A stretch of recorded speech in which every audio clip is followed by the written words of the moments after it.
Upon receipt of Dr. Crenshaw's video and information, which the elders kept to themselves, there was nearly a full week of private deliberations among said elders. A council of 12 was convened to make decisions about the future of the bunker and its people, with the rest of the elders being invited to propose ideas and help make decisions. The council was elected from among the elders, and only a handful of them were truly unhappy with whom were chosen to represent them. During this week of deliberations all the elders were sworn to silence, and by the end of the wait, the people of the Smith bunker were quite apprehensive about their future. A week past the point that Dr. Crenshaw re-entered his cryogenic suspension, Berry Smith was chosen to speak as the representative of the council, both as the patriarch of the founding family, and as one of the most hard-working and respected citizens of the bunker. As in times past, the speaker stood before the people of the bunker, with his words broadcast to those whom could not attend. He looked tired, but carried himself with dignity and strength belying his advanced years. My friends and family, the Council of 12 and the rest of the elders have come to an agreement regarding the situation we find ourselves in. First, though, you should all be aware of what we face. Dr. Crenshaw and Tia have informed us of the most likely projections of the changes we face in both the weather and soil quality in the future. Put bluntly, we have no future if we choose to stay in this location, in this bunker, another century. The abatement to the cold of the past is only a temporary reprieve, and the cold that is to come will make what we've already seen look like the sweetest of springtimes. He waited a moment to continue, allowing that news to sink in. We have been provided a path to our salvation, though it comes with sacrifice. We know and embrace necessary sacrifice. It is the way of our people, and the reason we've survived as long as we have. We have gained a harmony over life and death that past generations had thought forgotten. This sacrifice will be more immediate and more painful than times past, however. To accomplish the goals of our collective survival, we must redistribute the resources we all rely upon to the young and the strong. Over the course of the next 5 to 10 years, we must all help contribute to the deconstruction of the bunker and the construction of a series of vehicles to house and transport us south. It will be a long and probably dangerous journey, but if our people and our culture is to survive, it is one we must undertake. It will be hard work, but we know hard work. It will be difficult, but we challenge difficulties every day. In order for this task to be possible, however, 2 things must happen. First, there will be a cessation to procreation for the duration of the project, and perhaps during the journey as well. Not only would new children be an expenditure of resources we cannot afford, but they would be unable to contribute to the project itself, and would be a burden or in mortal danger during the journey itself.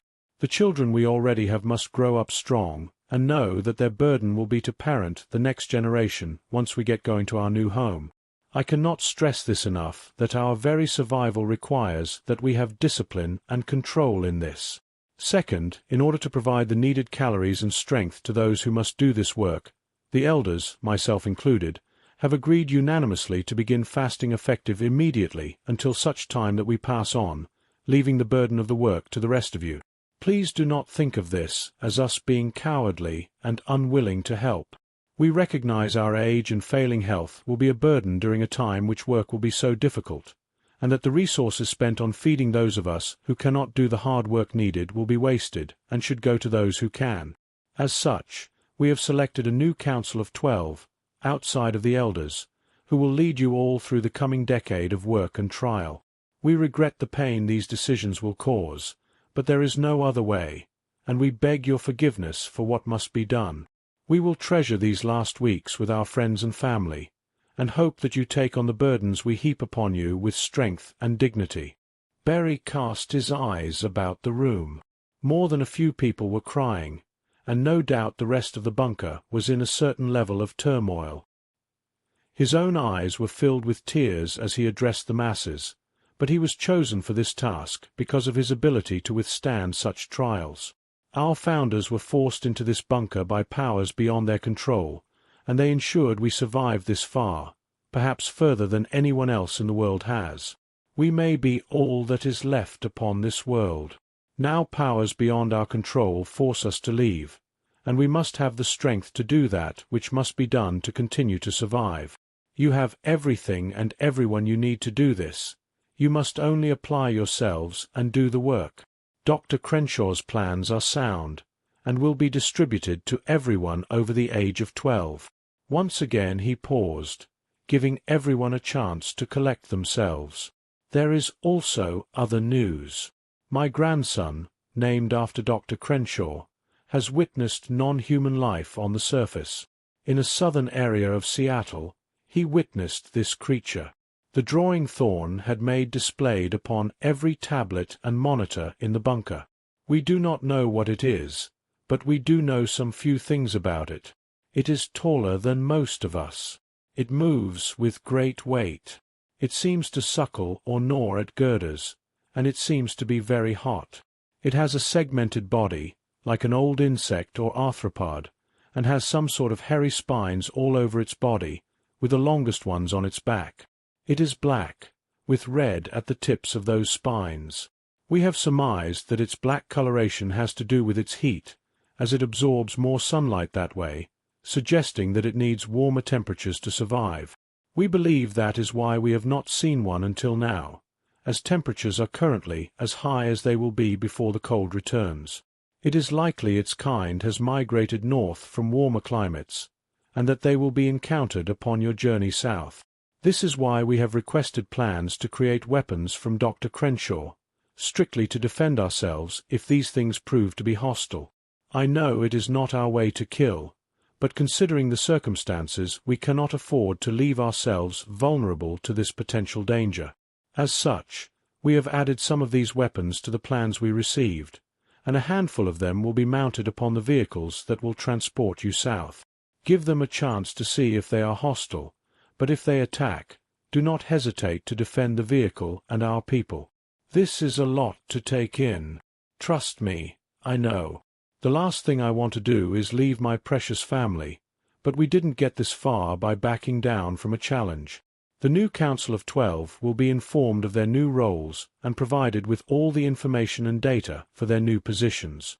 Trust in their leadership, and know that we will watch over you and that we believe in you. Thank you. Berry lingered for a moment, but managed to stop the broadcast before his own tears overcame him.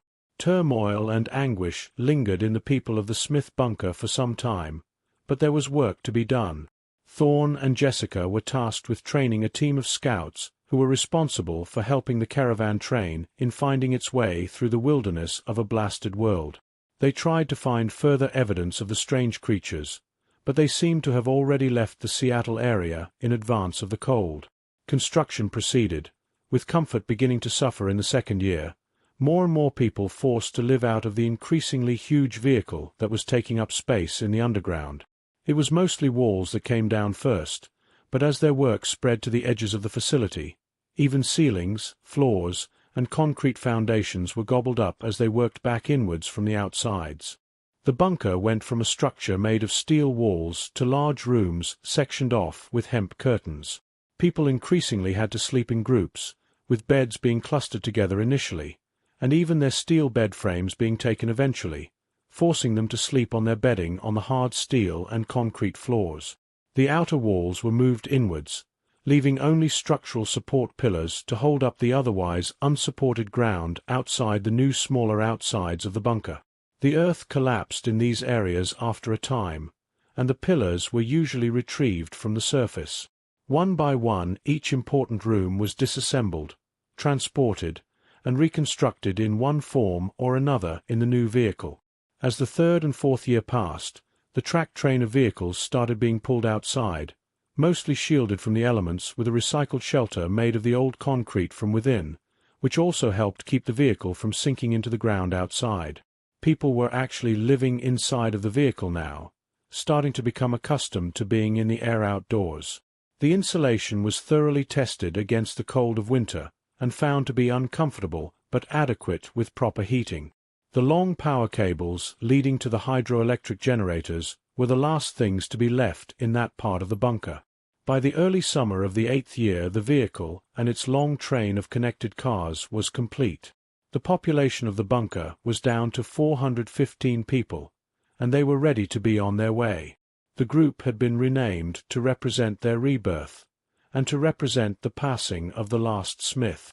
They now called themselves the Phoenix Clan, for they were reborn from the ashes of the old world. Communication with TIA had been sparse, mostly restricted to status updates or requests for plans on how to create certain tools or techniques on how to utilize certain materials. Even many of the construction tools had been used to complete the last few cars, and the bunker was left almost totally unrecognizable, mostly a hollow pit in the ground now. All that remained was the long snake of steel and its concrete shelter and flooring. Jessica Crenshaw, first of the Council of 12, was in charge of navigation, with her husband Clint primarily working with the farmers and chicken handlers. Thorne was now the leader of the Scouts, and they had been responsible in the last few years for scavenging as much aluminum as they possibly could find in the remains of the surrounding towns and city. They were responsible for dealing with mapping the way ahead and bringing their maps back to compare with Jessica's maps of the old world so they could plot their course, as well as gather any worthwhile resources they could locate. Jessica was also primarily in charge of handling communication with TIA and keeping her updated on their relative location by using the stars to triangulate their location on the surface of the planet. Progress was slow at first, and by the start of the winter of 2506, they had only made it past the mountainous terrain of Oregon before having to circle up for the winter. One of the biggest problems that had presented itself was getting over the various rivers of the state, necessitating lots of navigating around them, or finding ways to build bridges over them, which was among the most difficult skills the bunker dwellers had to learn with the help of TA and her wealth of old knowledge. Very few of the old world's bridges had survived, and only the sturdiest concrete and stone structures were reliable in any sense. They managed to get within 200 miles of Redding, California, which would really open up their lanes of travel once they get there the next year. As the spring of 2507 came, one of the scouts for the caravan, Tabitha Walsh, Tabby to her friends, was scouting out the outskirts of Redding, California. She was hardly the only one of Thorne's scouts about, but she had always shown a level of boldness and fearlessness that had gotten her picked for the scouts in the first place. At the age of 21, she had recently come up as a potential candidate for the newly renamed Phoenix Clan's resumption of carefully planned reproduction, but had been passed over for two reasons. One, her twin sister Emily was much less prone to thrill-seeking, and Tabitha was too highly valued as a scout to be saddled all spring and summer with a mid- to late-term pregnancy. This suited Tabby just fine. She had little to no interest in having children. She'd do her part when, or at this point if it came down to it, but she was not going to stick her neck out when she had a perfectly willing sister with perfectly identical DNA to shoulder the burden for her. No, she had been cooped up in that bunker far too long. If she hadn't been picked for the team, she'd have volunteered for it in a heartbeat. Heck, she'd have done it on her own, but she was much happier to have the benefit of the Crenshaw family's training. The skeletons of cities were like strange, alien jungles to her. The blasted, recovering landscape, the rolling hills and the imposing mountains all enchanted her. The strange way the black and white snows had settled on the tallest mountains, with stripes being drawn down from the peaks where water had run off. Even the way the water flooded and sheared off whole sections of landscapes was fascinating to her. The whole environment felt alive to her in a way that the steel walls of the old bunker and the new caravan just never could. She found herself imagining the things she'd read about and watched back in the bunker, the animals and the plants that existed before, but there was something about the way the world was now that she found endlessly more appealing. It was peaceful, quiet. There was nothing more than the sounds of babbling rivers, the wind rolling across the land, and her own heartbeat as she quietly observed the world around her. That was when she saw it. It towered over her meagre height. It had blended into the shadow of some overhanging ancient structure, and had been observing silently and motionless as she had. Antennae, arched downwards under their own weight, wiggled and swayed on its head as thick muscles turned an exoskeletal head down to look towards her. Huge round eyes appeared to stare at her, but were so prominent on its head that it could see everything around it, but not below it. Those wiggly antennae are what it seemed to be pointing in her direction, the old concrete not interesting it in the slightest. As it reached out one of those smaller hands to her, she hesitated for a moment, betraying no movement, but Tabby's heart hammered in her chest. Her breathing was hard to control, and her eyes were wide. As slow as it was moving, she felt certain that she could escape, and that's exactly what she tried to do, leaping back and starting to scrabble away. The roach-like thing reacted to her movement within a split second, lifting and dropping both of those huge weight-supporting arms it had, and causing the concrete under and around them to buckle. Tabitha screamed as the ground under her gave out, and while it had only briefly disrupted the terrain around her, it was enough to trip her up, just in time for a piece of concrete to catch her foot and cause her to sprawl out on her chest. The creature moved towards her, chittering loudly, a metallic scraping sound dragging against the shattered concrete as it lumbered over, moving remarkably quickly in that short burst of time.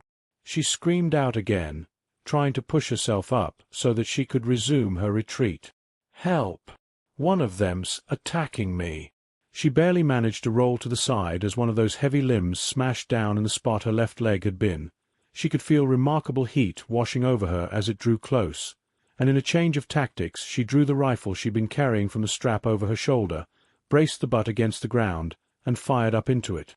The horrible bang echoed against the concrete wall nearby, making Tabby flinch and writhe as the sound struck her ears, but she fired again and again, up into its chest, huge slugs pounding holes up into its tough carapace. She let out a blood-curdling scream as one of those huge fists came down again, smashing down onto her forearm, crumpling the gun against her arm and hip and smashing the flesh of the side of her abdomen. Heat scorched into her body, and she found herself pinned to the ground as she screamed and struggled. Her left hand balled up into a fist as she tried to beat at that heavy arm, searing the skin from her hand as she struggled and fought to live. Then the other fist came down and smashed her head.